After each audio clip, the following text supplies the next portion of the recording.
Hey everyone, it's me, James, and I am back to rank more movies. I am ranking every movie I've ever seen, or at least every movie I can remember seeing. We have 233 films on the list so far. Number one with a bullet is Laura from 1944, a film you absolutely must see no matter what. And number 233 is Red Midnight, a film you've never heard of and to never see. It's bad.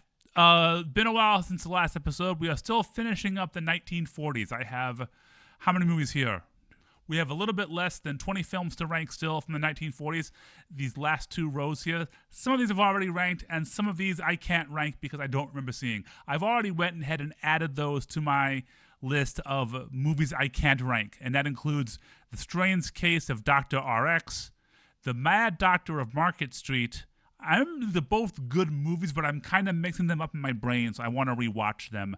The Spencer Tracy version of Dr. Jekyll, Mr. Hyde, Horror Island, and I believe that's it. Everything else here I can rank. So let's go ahead and start doing it. So let's get crack-a-lackin'. Let's start with The Ghost of Frankenstein. I haven't ranked this Frankenstein film yet. This is from 1942. I believe this is the fourth Frankenstein film. There's Frankenstein, Bride of Frankenstein, Son of Frankenstein, and now Ghost of Frankenstein. Ghost of Frankenstein is lacking. I believe this is the last one where it's not a Monster Mash movie where they get other monsters in there. It doesn't really go anywhere. It has Lionel Atwill, because most of them do, and Bela Lugosi's playing the monster, and he does a pretty good job. He's no Boris. It's not really his wheelhouse, you know. But it's not a terrible film, but it's not very good. Where will it go on the list? Is it better than Red Midnight? Yeah, let's just move it up to about 100. Let's start at 100 and work from there. Okay, yeah, this is pretty good. It's no Macon County. All right, let's see. It's no Breakout. It's no Window. It's no She. It's no Corruptor. The Mummy sequels are all better than this Frankenstein sequel. It's better than Lake Placid.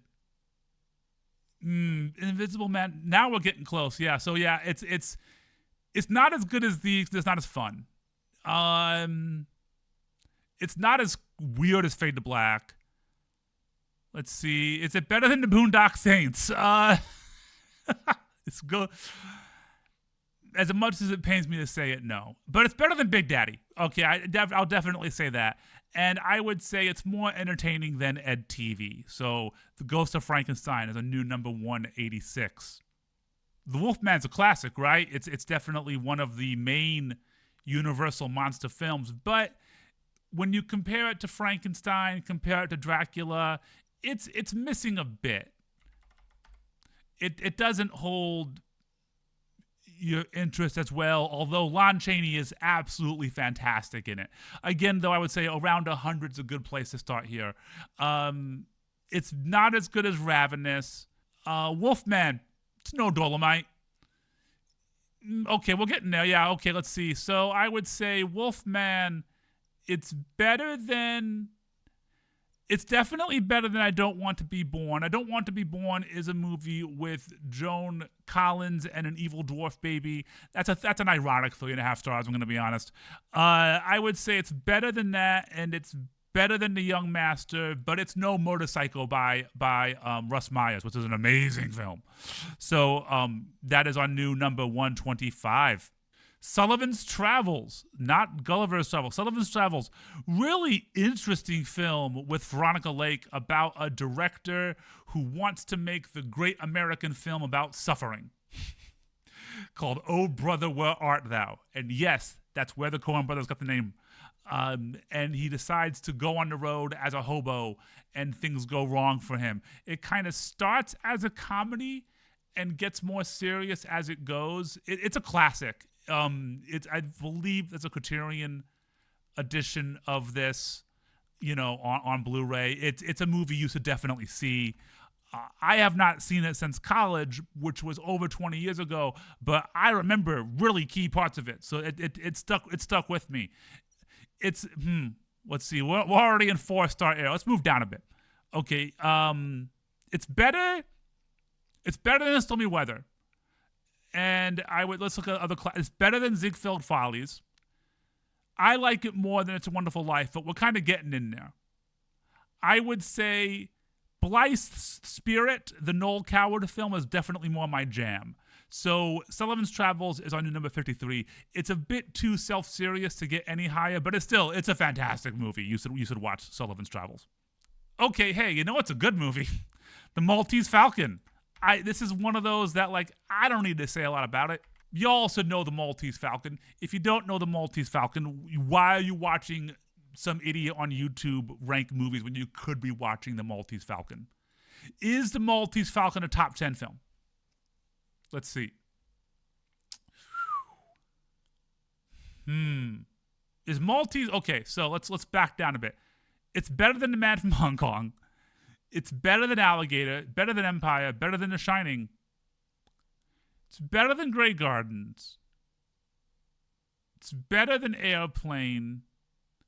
But I don't think Maltese Falcon is better than Being John Malkovich. Maltese Falcon is a fantastic film, but it is very much, steeped in stereotypes, and that's it. Again, it's kind of the same problem Casablanca has. We live in the world that was influenced by Maltese Falcon so much that when you watch it now, it's a little hard to go back. But it's still a banger of a movie. An absolute must-see if you haven't seen Maltese Falcon. I mean, it's in my top 10. It's a good movie. Skipping Dr. Jekyll and Mr. Hyde, I have forgotten everything about that movie. In my brain, I'm just thinking of the Hammer one. I think there's a Hammer one. In my brain, I'm thinking of Dr. Jekyll, Sister Hyde, which is a very different film. Black Cat. So there are two films called Black Cat. Let's see which one this is. Oh, this is a great movie. This is a old dark house movie about a bunch of people in a house waiting to see who inherits somebody's money, and people start dying. It has Basil Rathbone. I believe Bela Lugosi's in this. Bela Lugosi's in this. Hugh Herbert. I believe this was written by people who wrote Abbott and Costello. Let me double check that. Yes, and you can tell this feels like a lost Abbott and Costello film, and I mean that in all the best ways possible. It's really, really funny. It's not a horror film. It's a comedy. It's really worth watching. It's a real blast. It's a lot of fun. Really silly film. Great screwball comedy with a little bit of a horror trapping, and you get to see Bela Lugosi kind of stretch his legs a bit and do something a bit goofier, or at least in a goofy setting. His role is still pretty serious. It's better than The Exterminator. You won't need to shower afterwards. It's definitely better than The Invisible Man Returns, which is a lesser but still good Invisible Man sequel. It's better than Flesh and Fantasy. It's funnier than Invisible Woman. It's not as strange, but it's better than Invisible Agent. Definitely better than... Yeah, let's keep going. We got to move up. Okay. I like it more than So Proudly You Hail, which is a good propaganda film from the 1940s. It's better than the psychedelic Peter Cushing film, The Skull. I like it more than The Mummy. I like it more than Dogma. But I like this movie. It is a karate bullfighter. I would say it's better than that. It's definitely better than Cruel Intentions. But it's no Three Kings. So Black Cat from 1941 on number 108. Okay. Let's rank Citizen Kane. This is what the world needs in 2025, right? Some idiot on the internet telling you whether or not Citizen Kane is a good film. Citizen Kane's a good film. I should just make it 5. Let's see. Okay, so this is the common thing, right? This is what everyone says. Citizen Kane is the best film of all time. Let's see if I agree. Is Citizen Kane better than Laura? Absolutely not. Citizen Kane is more influential than Laura, but it's no Laura. Is it better than Casablanca? Hard disagree. Casablanca, until I saw Laura, Casablanca was my favorite film of all time. Is it better than Shadow of a Doubt? No. If you show both these films to somebody who has no interest in filmmaking, I think 9 out of 10 of them would prefer Shadow of a Doubt. Same with Double Indemnity. Same with Gaslight. Is Citizen Kane better than Jaws? That's the real question. Both equally influential in very different ways. In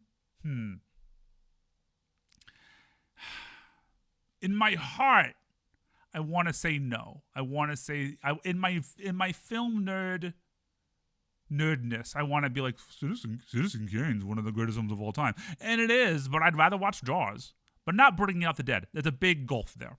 So Citizen Kane is our new number 7. So again, skipping Whore Island, no memory of that film. Couldn't even rank it. I've already ranked Invisible Woman. Now let's do Fantasia. The best Disney film, the most unique of Walt Disney's Disney films, right? I mean, this was a bold experiment. It was supposed to be a huge thing. It was going to change, like, how people viewed movies and how people viewed music. Super ambitious project. Not always. I don't think it hit the level of success he wanted it to, because he wanted to like annualize it, which didn't happen for another 60 years. But it's still a great film. Probably one of the Disney films I watch the most, to be honest. I really enjoy. I'm a big music guy, so I really enjoy how it incorporates music, and Sorcerer's Apprentice, good shit. But it's not in this category. Is Fantasia better than The Man from Hong Kong? Nah. Is it better than Rocky Horror? 2 musicals. Well, okay. Is it better than The Red Shoes? No. Is it better than Death Race 2000? Yes. So we've narrowed it down. Is it better than Bicycle Thieves? It's definitely more my speed. And I would say that's about where I would put it. Fantasia is a new number 22. Better than Bicycle Thieves, but you give me some dope-ass matte paintings and horny nuns in Black Narcissus, I'd rather watch that. Here's an odd one. The Man with 9 Lives. This is a Boris Karloff film? Who directed this? Nick? I've never seen his films. The Man They Could Not Hang and Before I Hang. Are they... Anyway, this is about a guy who thinks he has perfected the cure for cancer via cryogenic treatment. And he's going to prove it, even if he has to kill every motherfucker in the room. Really interesting film with a bizarre, how do I say it? Its ethics are strange. What this film considers to be an okay thing for someone to do. Really fantastic performance by Boris Karloff. Good kind of film noir direction. Interesting, good old-fashioned kind of horror drama. It's better than Night of the Demon, the movie where Bigfoot rips off someone's dick.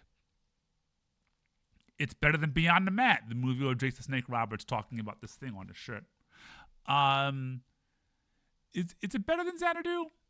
Yeah. Is it better than Friday the 13th? Yeah. Is it better than Titus? Yeah, we're getting. It's no Sorry Wrong Number. That's for sure. And I would say it's no Abbott and the Costello Meet Frankenstein, but it's better than Any Given Sunday. So it is our new number 83. The House of Seven Gables. I just watched this a few weeks ago. This is based on a short story by a book. This is based off a book by Nathaniel Hawthorne. That's the writer of Scarlet Letter, book I hate. But this is a good movie. This has Vincent Price and a bunch of people you never heard of. And Vincent Price is wrongly accused of his father's murder by his brother. So his brother can inherit the family estate, and then Vincent Price teams up with someone to get revenge. But it's not a horror film, and it's not a Vincent Price film. He even though the crux of the action happens to him, it's really about his sweetheart that he's in love with. Really touching film. really shows you how trauma can fuck with someone. And there is a scene involving a dress that has moth holes that will make you cry. Very good film. Okay, yeah. Interesting category here. So is it better than Cruising? No. Let's take it down a bit. It's no 9 to 5. But I think it's better. Is it better than Sorry Wrong Number? No, Sorry Wrong Number is freaking intense. It's better than Any Given Sunday, though. And I would say it's better than Man with 9 Lives. Ignore the star rating sometimes. And so it's on new number 83. Funny how those kind of ended up that way. Up next, almost done. I think we'll get another year in. We'll do another year after this because this isn't taking that long. Pinocchio. Banger of a film. Pinocchio, I believe, and I could be mistaken, but I think Pinocchio is the very first film I saw in the theater. And I remember when the kids turned to donkeys, it scared the fucking shit out of me. Good movie. But I like Fantasia more. So where did I put Fantasia? Number 23. So Pinocchio is still a classic, though. Okay. Is Pinocchio better than Fast to Pussycat Kill Kill? Yeah. Is Pinocchio better than Death Race 2000? Yeah. Is it better than Bicycle Thieves? While Bicycle Thieves is not my jam, I would say Bicycle Thieves is a better film than Pinocchio. So I'm going to say Bicycle Thieves is still 23. Pinocchio is on new number 24. So we have one more film here. His Girl Friday. Is this Cary Grant?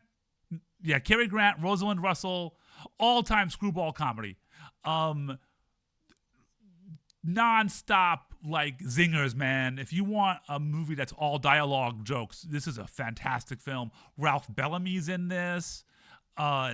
Great classic Hollywood stuff. Super funny movie. I could watch His Girl Friday every day. I might watch it tomorrow. Just by thinking about it now, I'm like, hey, that's a good movie.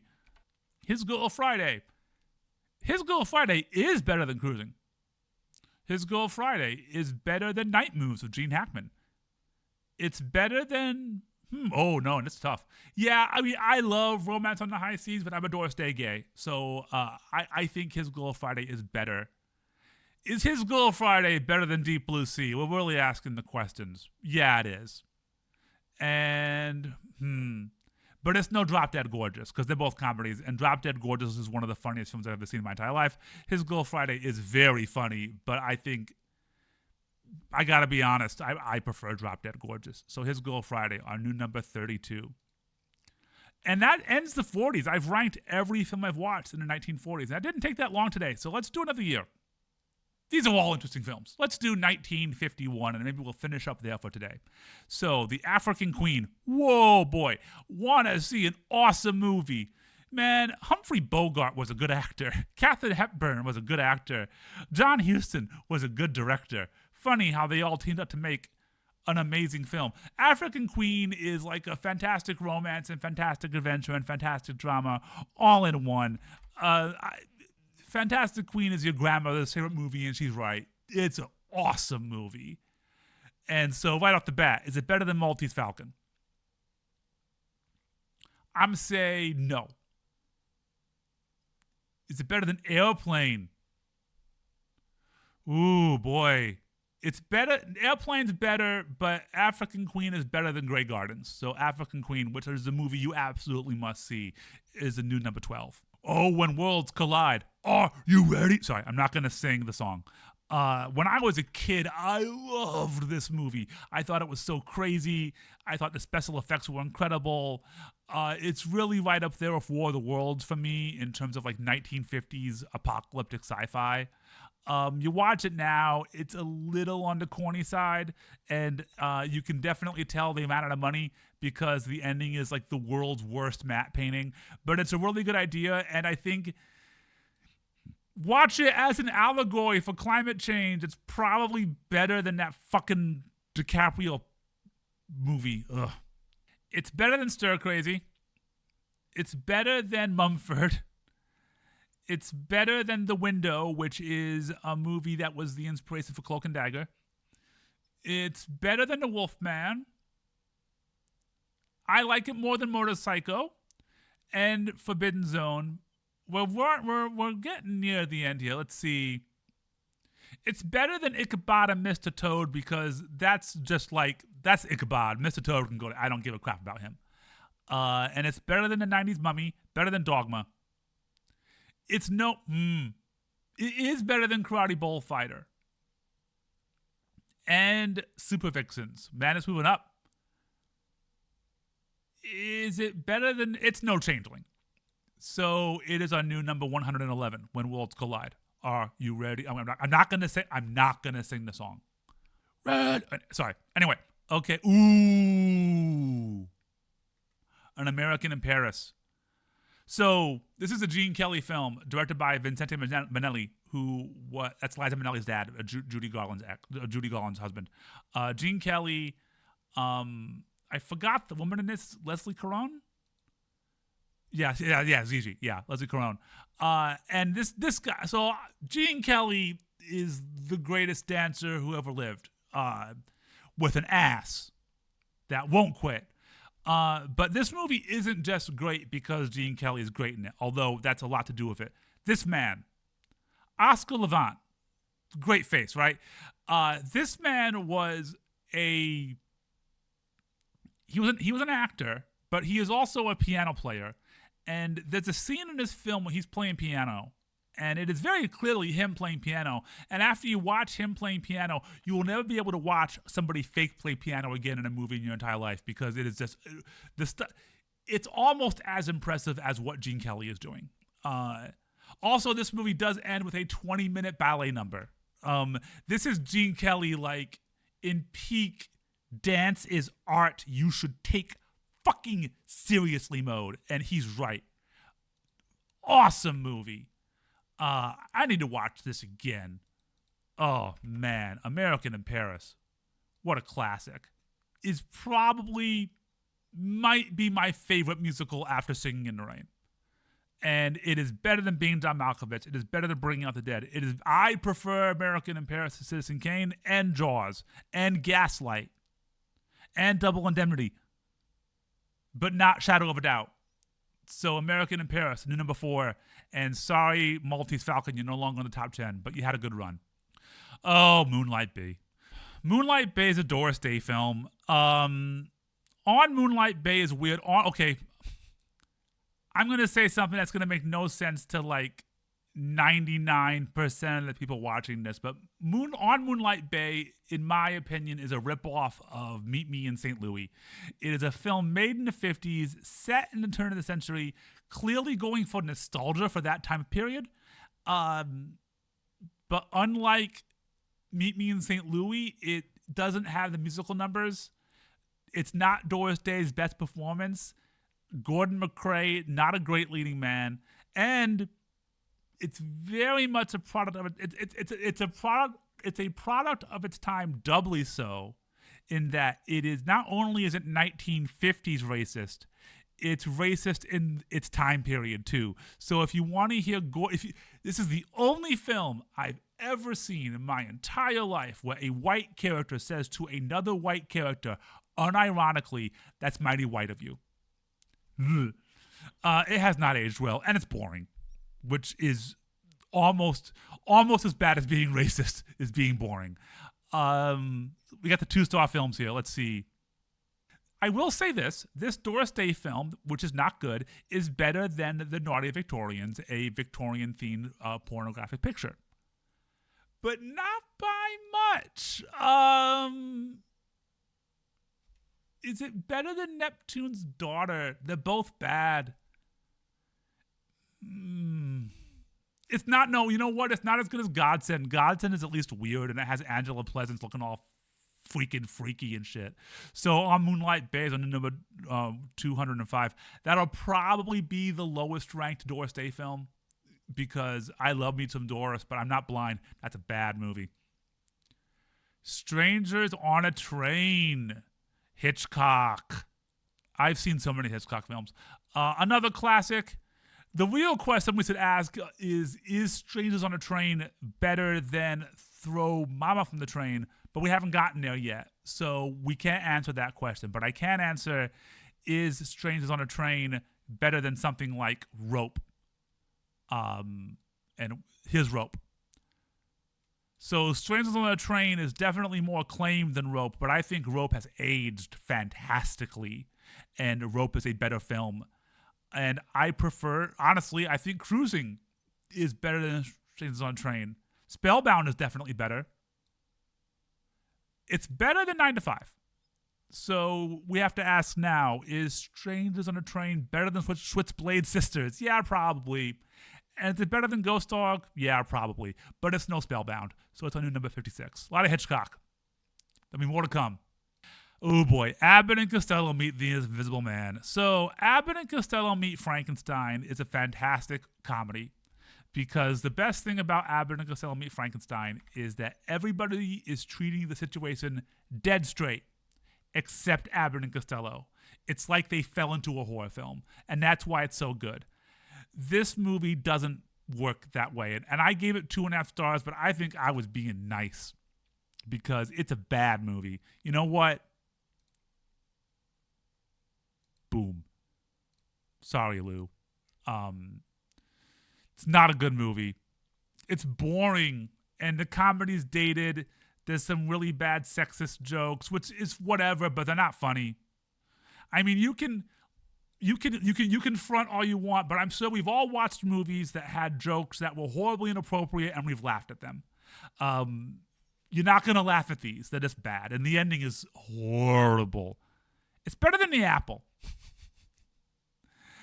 And it's better than Bone Collector, but I'd rather watch Contamination, because Contamination, while being a horrible film, is a fun alien ripoff that's entertaining. There's really nothing entertaining about Bud Abbott and Lou Costello Meet the Invisible Man. It's a depressing, sad movie. Okay, Tales of the Hoffman. So this was, I think, legendarily George A. Romero's favorite film. It's kind of it's an anthology musical by Powell and Pressinger. Powell and Pressburger did The Red Shoes and a lot of other fantastic, amazing films. And this movie looks amazing. I could understand being a film student in the 1950s and watching this movie and thinking, I want to make movies for the rest of my life because I want to do that. But it's not. It is very uneven. So while I'm not going to lie and say it's a bad movie, it's not as memorable to me as something like Red Shoes, which is just an unequivocal masterpiece, front to back. Tales of Hoffman is uneven, but great. Anyone of note in that? Nobody you'd know. Anyway, it is better than Substitute 3. We're talking musicals. It's better than the Village People. It's better than the Village People musical, Can't Stop the Music. It's better than Flesh and Fantasy, which is a fun anthology film also. Better than Man on the Moon. I feel safe in saying that. Better than... Not as good as Meet Me in St. Louis. Not as good as Analyze This. Better than Stir Crazy, our new number 151. And one more for today. One more for Doris Day. The Lullaby of Broadway from 1951, as I said up here.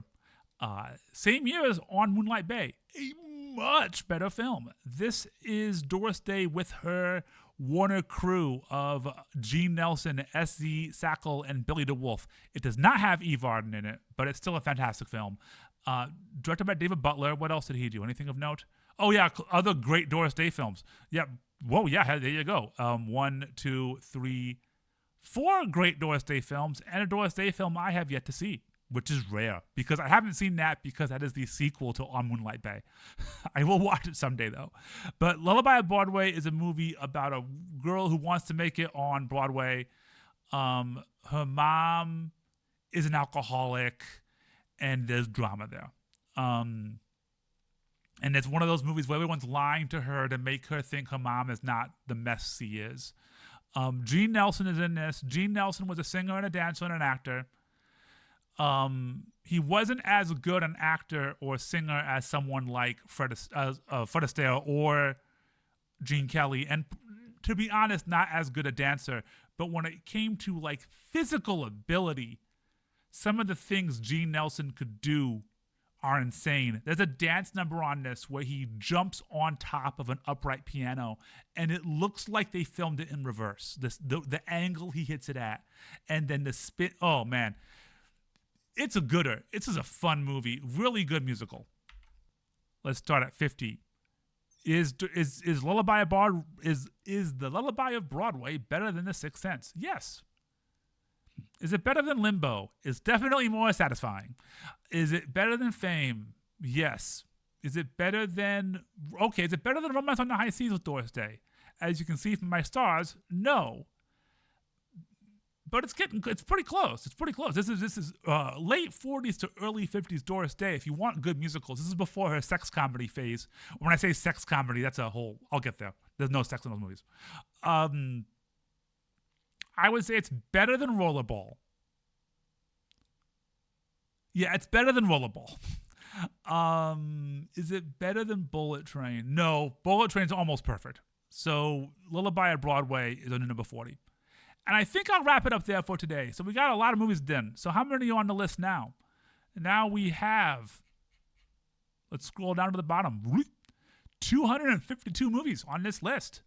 The worst is still Red Midnight. I'm going to be honest. That's probably going to be the worst for quite a while. The best is Laura. That could change at any minute. I can think of at least 10 movies I like more than Laura. So that's always going to be up in the air, man. Who knows when a new number one is going to strike. But anyway, thanks for watching. I appreciate the dozen of you who like these videos. It means a lot to me. If you like this video, leave a comment, hit that like button, tell your friends. And as always, if you like hearing me ramble about films, check out my movie podcast, Cinema Oblivia, where I talk about weird old films and such. I have some fun episodes planned soon. Anyway, that'll be it for today. I'll be back again with another episode of this wonderful series soon. Until then, take care. Have a good one. Bye.